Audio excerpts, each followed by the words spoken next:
Olá, pessoal, sejam bem-vindos. Eu sou o Vinícius, professor de pediatria, editor também do Ped Papers, e hoje estou aqui com a doutora Lígia.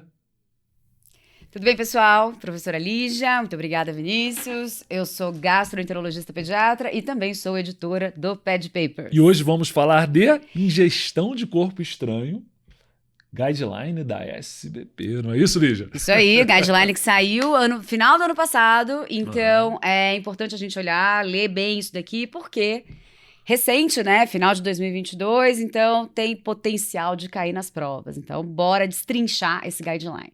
Perfeitamente. E a gente vai começar com o seguinte, Lígia. A gente consegue dar uma ideia, uma visão geral da ingestão de corpos estranhos?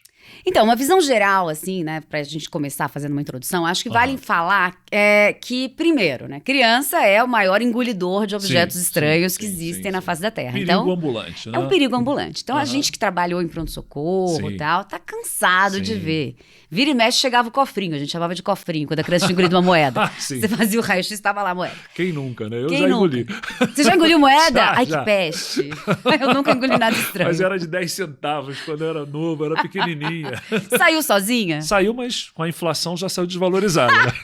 Exato. E o que aconteceu com você, o que acontece na maioria dos casos, né? Sempre que a criança engole um corpo estranho, na maioria, 80% das vezes, ele sai sozinho. Sim. Sem intervenção nenhuma.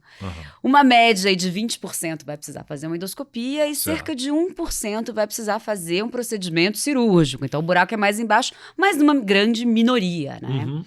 E se a gente for colocar numa ordem de frequência, né, dos objetos mais engolidos, qual que você acha que é o mais engolido? Bem, moeda hoje em dia nem tanto, né? Eu tenho medo de bateria. E bateria, pelo amor de Deus, é o que mais dá medo. Mas o principal é a moeda, moeda ainda. sendo? Continua sendo a moeda, né? Certo. Realmente, né, a gente quase não usa mais dinheiro, mas ainda é a moeda. No segundo lugar, as temidas baterias. Baterias são terríveis. Baterias são terríveis. Em terceiro lugar, pode falar, você ia falar alguma coisa? Eu até pensei em bateria porque é o que chega no hospital pra mim, que tô na enfermaria já com complicação, né? É porque já complicou, e quem complica é bateria, né? Em terceiro lugar, vem os objetos pérfuro-cortantes. Então, engolir um prego, isso acontece. Então, é um problemão também. Engolir um brinco que tem aquela pontinha, né? E pedacinho de brinquedo também. Isso não está quantificado nesse guia da SBP, tá? E, em quarto lugar, estão os ímãs. Então, esses estão na ordem de frequência, porque acho que eles colocaram mais a ordem de preocupação, né? Porque os objetos de plástico, o Lego e tal, são objetos que a gente chama de radiotransparentes e que geralmente eles são rombos. Então, não tem uma ponta ali para fazer nenhuma complicação, como perfuração, fístula, etc. E são eliminados. E eu acredito que hoje, né, tem uma preocupação muito grande com isso, que não existia antes, né? Dos brinquedos passarem por uma avaliação, se aquilo é perigoso, se solta pecinha, se é risco. E eles avisam, esse brinquedo não pode para crianças menores de 3 anos. Com certeza, né? Tem o Inmetro, que faz uma fiscalização importante disso daí. É fundamental, né? Mas ainda assim a gente encontra. Certo. E, de fato, a bateria é o que mais assusta, né? Todo mundo, pelas complicações que a gente vai falar em outro vídeo. Perfeitamente. Então, engoliu um corpo estranho. Chegou lá no pronto-socorro, olha, doutora Lígia, estamos com um problema aqui. Cofrinho, né? Engoliu um corpo estranho. Você pensa em fazer algum exame de imagem? Há importância em fazer os exames de imagem? Quais exames? Então, os exames, eles são fundamentais, né? Porque a gente tem aquelas ingestões que são relatadas, né? Que alguém viu, e tem aquelas que ninguém viu. Então, não sabe quanto que a criança engoliu. Essa preocupação é muito importante nos ímãs, né? Se engoliu mais de um. Então, a gente tem que fazer. Então, claro, você passa primeiro pela avaliação clínica, vê se tem algum sintoma, porque, de repente, tem um objeto preso no esôfago, a criança vai estar salivando muito, com dificuldade de engolir. Então já uma avaliação clínica inicial. Né? E aí você parte para os exames de imagem. E aí, lembrar que a radiografia simples é o exame mais importante. Aí você tem que pedir radiografia cervical, torácica e do abdômen, frente e perfil, para ver se localiza, né, aonde pode estar perdido o objeto, né, o corpo estranho. Então, para corpos estranhos radiopacos, a radiografia é o principal. Vai mostrar. Agora, para aquela pecinha de Lego, né, aquele rádio transparente, o melhor exame seria a tomografia. Então, a tomografia você vai fazer quando você tem a suspeita de ter engolido alguma coisa que não vai aparecer no raio-x, tá? Ou se você já tiver com uma suspeita de complicação, por exemplo, uma perfuração, etc, né? E, por fim, a endoscopia. A endoscopia de longe é o melhor, porque ela pode ser tanto diagnóstica, nesses objetos radiotransparentes, que você não consegue ver na radiografia, e terapêutica, né? E prognóstica, para avaliar também a presença ali de alguma lesão. Então, a endoscopia é o exame padrão ouro, vamos dizer assim. E tem aquela história da moeda que ela fica de frente quando tá no esôfago, né? Quando tá na traqueia, ela pode ficar... Mas no esôfago, obrigatoriamente, ela vai ficar... Ela tá de frente no raio-x AP, né? Isso. Fica de frente, dá pra ver direitinho. Dá pra ver. Aí tá no esôfago, né? E aí a gente vai fazer aquele diferencial com a bateria. Sim. Né? Que é fundamental. A presença daquele duplo halo que você encontra quando tem a bateria. Duplo halo. Exato. É como é a bateria quando você olha para ela, né? Ela tem essa dupla... Ela tem um duplo halo. Duplo contorno, né? Isso. E se você vê o perfil, ela tem um degrau no perfil. Que a moeda não tem. Então, isso pessoal, isso é importante, hein? Para diferenciar na vida e na prova. Isso. Boa. E aí, muito bem. A gente foi lá. Fez um exame de imagem, fez, a princípio, o raio-x, né? Isso. A tomografia fica para casos mais específicos, né? E aí a gente chega na intervenção.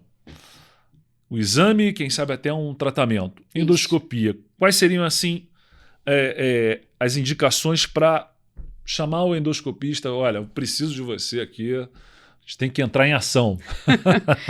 Bom, a gente às vezes fica com muito medo, né? E quer tirar de qualquer jeito qualquer objeto que está lá. Tem alguns objetos que não precisam, que a conduta pode ser expectante. Mas... Só que, complementando a pergunta, tem um delta-T para eu ter o endoscopista? Temos delta-T a depender do objeto e da localização. Certo. Tá? Isso está bem colocado no documento. Então, assim, quando eu vou precisar de uma endoscopia, sei lá eu que horas. Quando tiver algum objeto parado no esôfago. Primeira indicação. Tá parado no esôfago, não se move. Paradinha. Moeda, sei lá, qualquer coisa, tá parada no esôfago, não se mexe, eu vou precisar tirar por endoscopia, tá? Se eu tiver um objeto pontiagudo, pérfuro cortante, bateria ou 2 ou mais ímãs, e eles estão localizados ainda acima do duodeno, tem que fazer endoscopia, tá? Teria um tempo para fazer ou enquanto você está vendo, está valendo? Tem um tempo para fazer. E a recomendação é que, quando você manda a criança, porque nunca é tão rápido assim, a gente sabe. E imediatamente antes, no caminho da endoscopia, fazer uma radiografia. Para ver se esse objeto já não migrou, para o exame não ser desnecessário. Para ser tempo real. Tempo real. Porque às vezes você faz a radiografia, 2 horas depois você manda para endoscopia e o objeto já desceu. E aí não dá mais para pegar pela endoscopia. Você anestesia a criança de maneira desnecessária. Né? Perfeito. Desculpa. Outra indicação obrigatória da endoscopia é quando você tem objetos que são maiores do que 2,5 centímetros de diâmetro e 6 centímetros de comprimento. Tá. Objetos menores do que isso, a conduta pode ser expectante. Agora, objetos maiores do que isso, tem que fazer endoscopia Repete também. os números aí para nossa audiência pegar. 2,5 centímetros de diâmetro e 6 centímetros de comprimento. Guardem os números. Maior que isso... Maior que isso tem que endoscopar. Porque não vai passar, né? Não vai passar. Vai encalacrar em algum lugar ali, né? Ou no piloro... No esôfago é o principal lugar, né? Ou no piloro ou na válvula ileocecal. Em algum desses pontos ele vai parar. Certo. Outra indicação é se o teu paciente ele tem um antecedente de estenose, né? Sei lá, teve uma estenose que foi corrigida, ou fez alguma cirurgia do trato gastrointestinal. Reincidente. Se ele já é um reincidente e ele pode fazer uma obstrução por conta disso, aí tem que ser tirado. Tem que ser tirado. Aí tem que chamar a endoscopia. Exatamente. E em relação aos tempos, né? Que eu acho que a gente já vai falar proximamente, a gente tem 3 momentos para fazer endoscopia. O primeiro é a endoscopia de emergência ou imediata, que tem que ser feita em menos de 2 horas. E aí, ninguém liga para jejum. Não tem problema o tempo que comeu, tem que fazer rápido. A segunda endoscopia é a endoscopia que você faz... Mas essa de emergência entrariam os casos que você citou antes. Entrariam esses casos, tá? Então, a gente vai falar, eu vou falar quais são as situações onde entraria a de emergência. Porque a de emergência você não pode esperar mesmo. Por exemplo, uma moeda encalacrada no esôfago é diferente de uma bateria presa no esôfago, tá? Sim. Então, às vezes, você pode respeitar o tempo de jejum. E também tem que ver a presença de sintomas. Não é tão simples assim, é mais complexo. Certo. A endoscopia, ela pode ser feita de urgência, então você tem aí um tempo de até 24 horas para fazer endoscopia, ou endoscopia eletiva, que você vai fazer num tempo depois, certo. tá? Agora, quando você falou dos ímãs, você falou 2 ímãs. Exato. Qual é o lance dos 2 ímãs? Vamos lá. Problema dos 2 ímãs, ou se a criança engoliu um ímã e algum outro objeto metálico. Que eles vão se aproximar. Eles vão se aproximar. Se tá no esôfago, beleza. Se tá no estômago, beleza. Mas se entra nas alças, uma alça passa aqui, outra alça passa aqui. Tem um ímã aqui, um outro ímã nessa alça, eles se juntam e vamos fazer uma bela fístula entérica ali. Caramba. Então, esse é o problema de 2 ou mais ímãs, tá? Interessante. E agora, não sei se você já viu aqueles brinquedinhos que são vários ímãs de bolinha? Tem um nome aquilo. Tem então aí você consegue fazer vários formatos, quadradinho e tal. Tá, beleza. Criançada engole aquilo de mesmo? monte, engole aquelas bolinhas. Eu peguei, tava lindinho desenhado assim, um monte de bolinha junto. Tudo desespero, tudo ímã. E tava onde? Tava ainda no estômago. Aí conseguiu tirar. Não. Desceu. Aí a criança teve que ficar internada e conseguiu eliminar. Amém, obrigada. Poxa vida. Mas ela teria ido para internação Agora, os ímãs cirúrgica. também podem se afastar, né? Depende da posição que ele tá, né? Então, desse brinquedinho, eles têm um magnetismo terrível. Vocês devem saber que brinquedinho que eu tô falando, gente. Eles fazem quadradinhos e tal. E não desgruda por nada. Nem você consegue desgrudar. Então, acho que até foi por isso que não grudou. Eles não se soltaram e grudaram de novo. Porque dependendo da posição, né? Eles Exato. se afastam ou eles se unem. Agora, um ímã com um metal já era, né? Já era. Aí vai grudar. Exatamente. Vai puxar. Vai puxar. Então, muito bem. Eu acho que nesse primeiro vídeo, a gente queria falar sobre a visão geral, a imagem e a endoscopia, que é algo bem particular. Que a gente vai falar melhor nos próximos vídeos. É isso aí. Até a próxima, pessoal. Falou, pessoal. Valeu.